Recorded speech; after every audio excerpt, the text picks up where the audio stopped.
Wacana pemilihan kepala daerah via DPRD kembali mencuat. Padahal sebelumnya, wacana ini ditolak oleh masyarakat. Bahkan ditolak melalui Perpu oleh Presiden. Bayangkan, hak suara rakyat untuk memilih langsung kemudian dirampas masuk ke ruang elit. Selama 20 tahun, rakyat bisa memilih secara langsung kepala daerahnya, kini terancam akan hilang begitu saja. Sejumlah partai politik pun kemudian ramai-ramai mendukung wacana tersebut. Kemungkinannya mereka ingin tetap berkuasa dan terus menguasai kursi jabatan. Seperti apa pembahasannya tentang rencana pemilihan kepala daerah melalui DPRD? Kita akan bahas di Orang Dalam.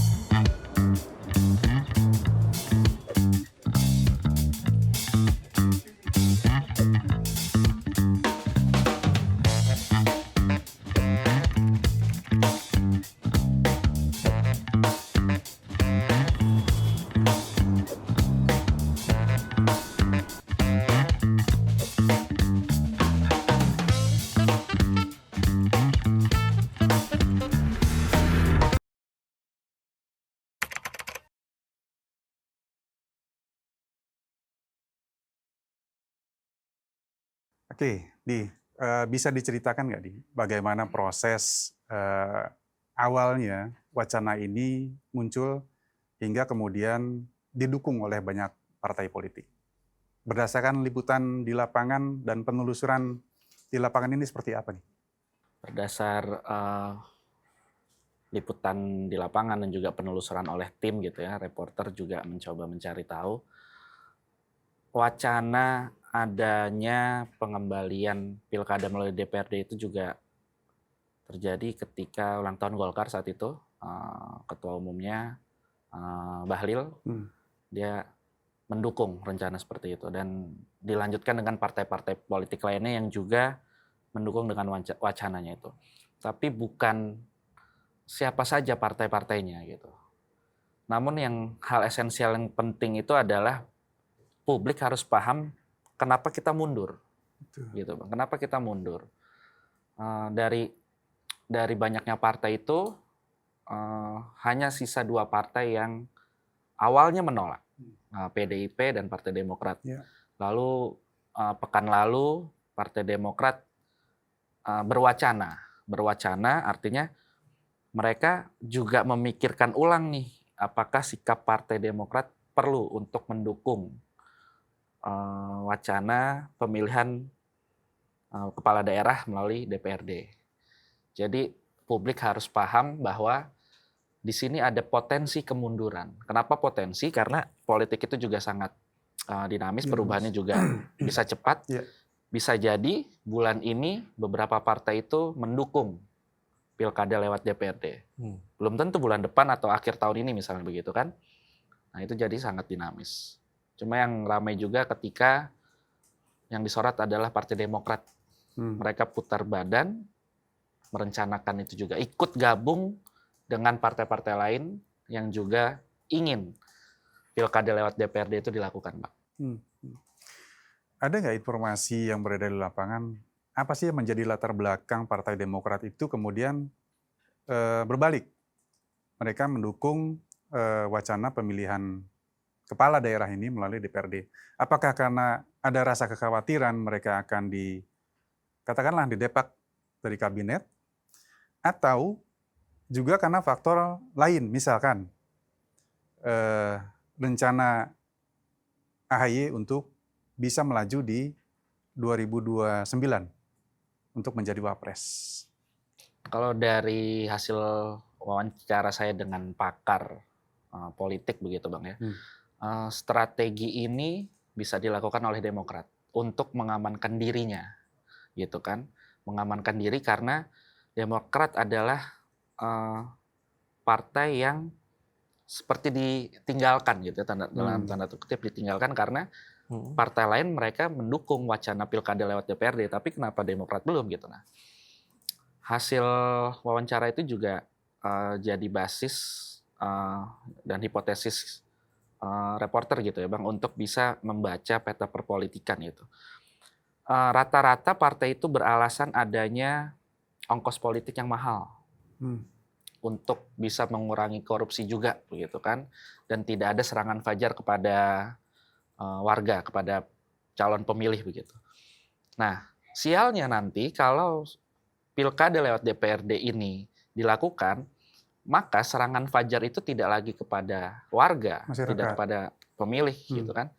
Tapi nanti berada di bawah meja, mereka akan menggunakan one on one kepada anggota DPRD. Mereka bisa ketok palu di situ lewat sidang paripurna DPRD, dan itu membuat transaksionalnya itu tidak diketahui.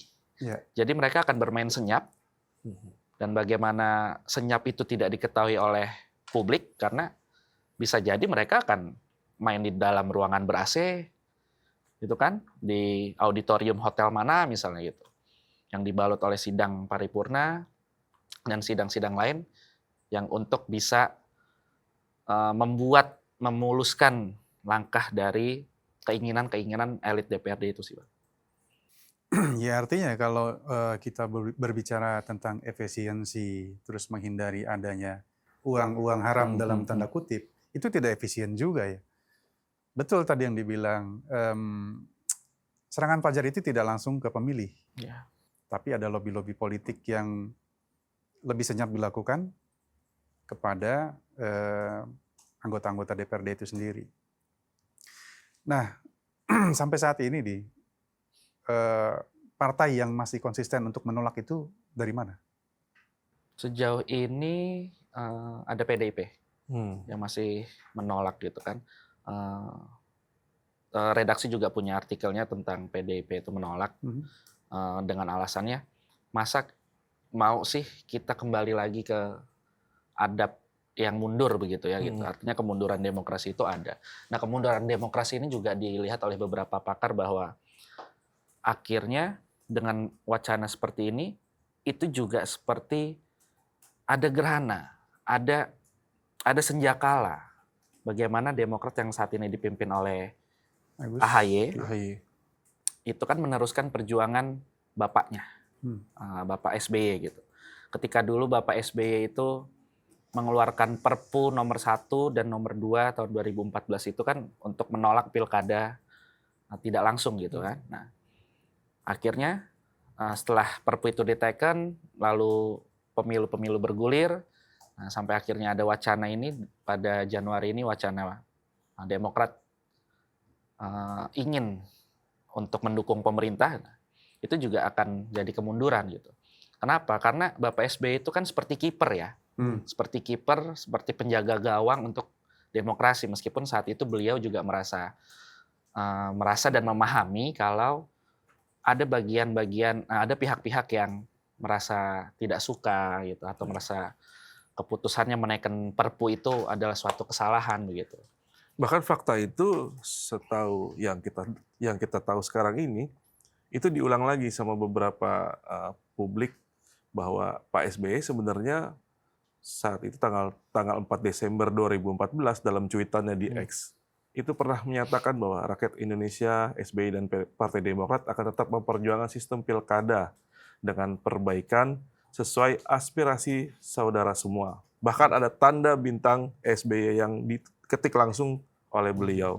Nah, kondisi ini juga sangat ironi ya, kalau melihat membaliknya sikap dari Partai Demokrat. Nah, ke depan kira-kira yang kau lihat di lapangan itu PDI Perjuangan akan seperti apa dari liputan terakhirmu itu? Saat ini masih tegak lurus untuk tidak mengulang kesalahan yang sama. Untuk kedepannya juga diharapkan masih ada partai yang bisa lebih jernih melihat demokrasi itu lebih penting begitu kan. Karena ketika tidak ada yang membantu mengawasi, maka akan sulit gitu. Apakah kedepannya nanti PDIP juga akan putar haluan gitu? Kalau saya rasa sih sebaiknya tidak gitu ya. Dan kondisi di lapangan juga lagi-lagi masih sangat dinamis, Bang. PDIP juga masih menolak dan tidak ingin kembali ke masa yang kelam begitu ya gitu. Kenapa kelam ya? Karena permainan-permainan politik itu kan juga bisa menyengsarakan rakyat.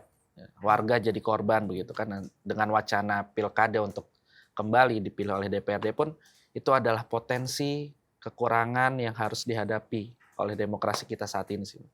Iya, iya. Ada deal politik nggak sih kelihatan kalau misalnya kenapa sih Demokrat akhirnya balik badan gitu? Kalau deal-deal politik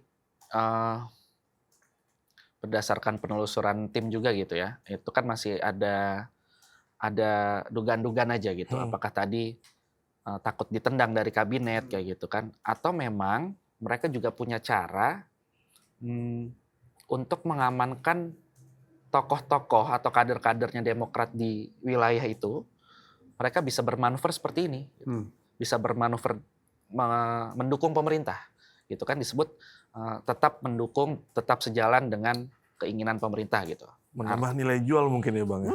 Bisa jadi. Bisa jadi gitu. Karena orang atau kader-kader Demokrat di lapangan misalnya tidak diketahui atau kurang tenar begitu kan, kurang pamornya.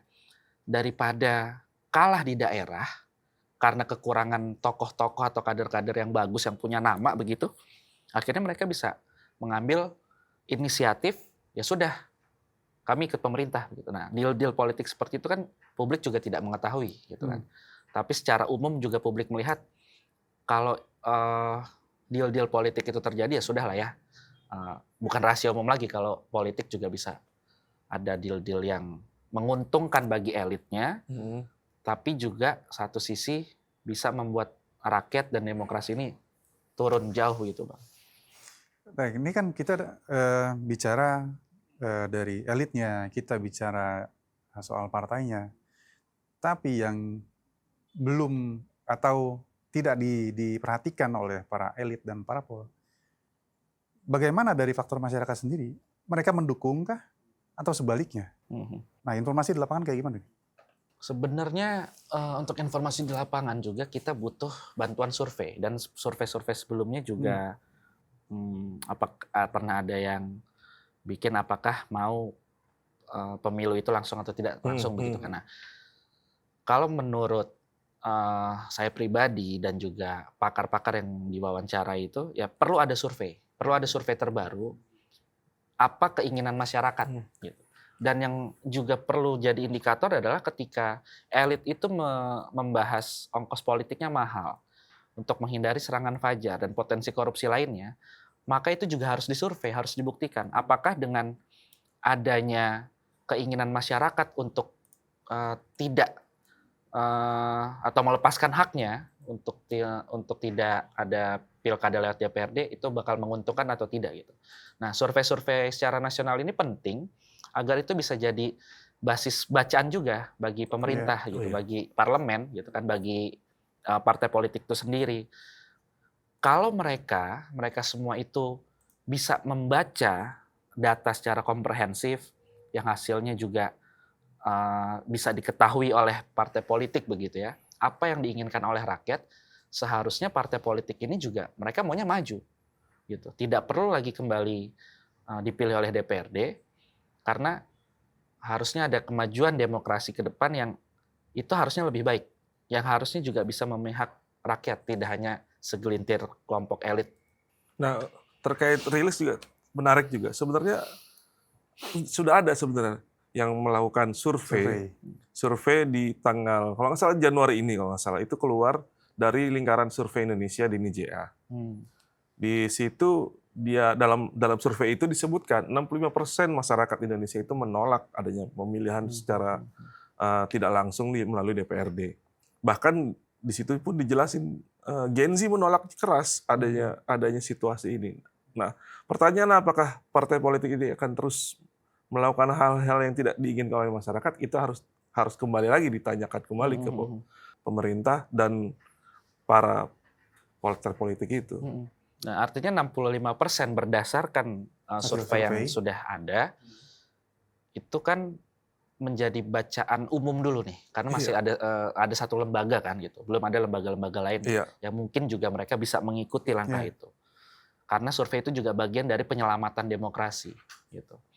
Karena tidak sembarangan juga untuk survei, dan akhirnya Iya. 65% orang menolak pilkada lewat DPRD, artinya mereka memahami kalau kami sebagai rakyat tidak ingin hak pilih dicabut. Betul. Gitu. Karena kalau sudah melalui pilkada lewat DPRD, artinya kita akan ke TPS untuk memilih anggota parlemen saja. Nah, sementara gubernurnya, wali kota, bupati itu dipilih oleh DPRD. Nah, artinya juga kan orang-orang datang ke TPS untuk memberikan suaranya, gitu. Hanya itu saja haknya. Iya. Setelah itu tercerabut gitu. Dan ketika pilkada lewat DPRD itu dilakukan, lalu kepala daerah dipilih oleh anggota DPRD begitu ya, maka kepala daerah itu akan bertanggung jawab kepada DPRD, Betul. tidak bertanggung jawab kepada rakyat gitu. Dan itu sangat-sangat bertolak belakang ya dengan keinginan masyarakat bahwa kepala daerah harus bisa menjadi pemimpin bagi daerahnya gitu. Misalnya ada jalan bolong di situ ya, rusak, tidak mau dibenerin, yang sebenarnya itu sangat merugikan rakyat. Dan ketika misalnya jalan itu tidak diperbaiki, berarti kan ada tanggung jawab kepala daerah yang hilang. Kepala daerah itu tali mandatnya itu tidak lagi dimiliki oleh rakyat, tapi oleh anggota parlemen, oleh anggota DPRD. Dan itu akan repot kalau misalnya kucuran dana untuk perbaikan jalan itu tidak dikeluarkan gitu kan. Sementara rakyat butuh, kepala daerah juga seperti ada Nggak merasa tanggung jawab ya. rasa tanggung jawabnya hilang gitu. Bagaimana nih gitu. Kalau ada, apalagi kalau tadi ada duit-duit yang berputar, duit-duit panas itu berputar gitu kan. Tapi seharusnya memang tali mandat kepala daerah itu diberikan kepada rakyat, bukan kepada anggota parlemen. Iya, memang agak lucu ya emang dengan lucu-lucuan ini ya. Kalau menurut saya ini lucu-lucuan untuk mencari sesuatu yang menurut kita sebenarnya udah kita dapatkan dulu untuk rakyat. Dan suara rakyat itu kan sebenarnya pemilihannya kan nggak harus legislatif saja gitu kan. Rakyat berhak untuk memilih eksekutif gitu. Nah, itu melalui pilkada. Kondisinya saat ini ya sangat ironis sekali gitu. Apalagi ada salah satu partai yang membalik arah ini. Iya.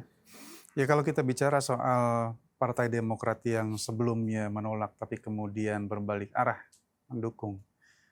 Dari perwakilan Partai Demokrat sendiri sudah ada belum yang memberikan pernyataan atau statement soal perubahan sikap ini? Oke.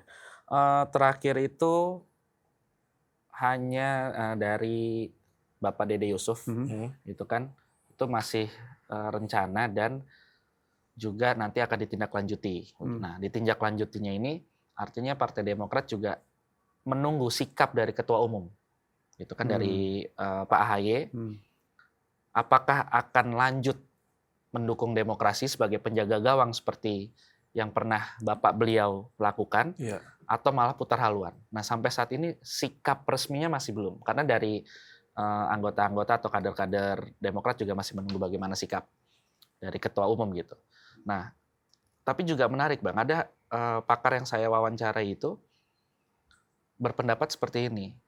Bisa jadi potensinya nanti adalah pembangkangan sipil.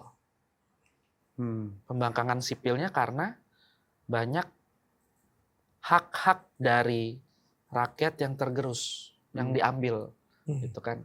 Ini melalui satu isu saja, pemilihan kepala daerah dari via DPRD aja itu sudah bikin kita gejolak gitu kan. Awal tahun kita sudah dibuat gejolak yang seperti itu. Dan belum lagi isu-isu lainnya yang belum selesai, misalnya dugaan pelanggaran HAM berat, begitu kan, korupsi dan apapun isu-isu yang masih mangkrak begitu.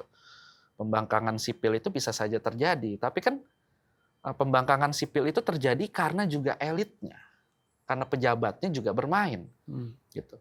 Kalau tidak ingin ada pembangkangan sipil itu, artinya tetap harus bisa bersama menjaga dong, gitu. Seluruh lapisan dari legislatif, yudikatif, eksekutif, gitu kan, yang diutamakan adalah rakyat. Gitu. Ya, pembangkangan sipil ini artinya lebih ke rakyat ya. Ya harusnya sih memang baik elit maupun partai politik itu mendengarkan suara rakyat. Karena memang saat ini bagi rakyat sangat penting untuk mengetahui siapa calon pemimpin kepala daerahnya mereka. Ya, betul. Termasuk juga siapa nanti yang akan menjadi wakil mereka di parlemen.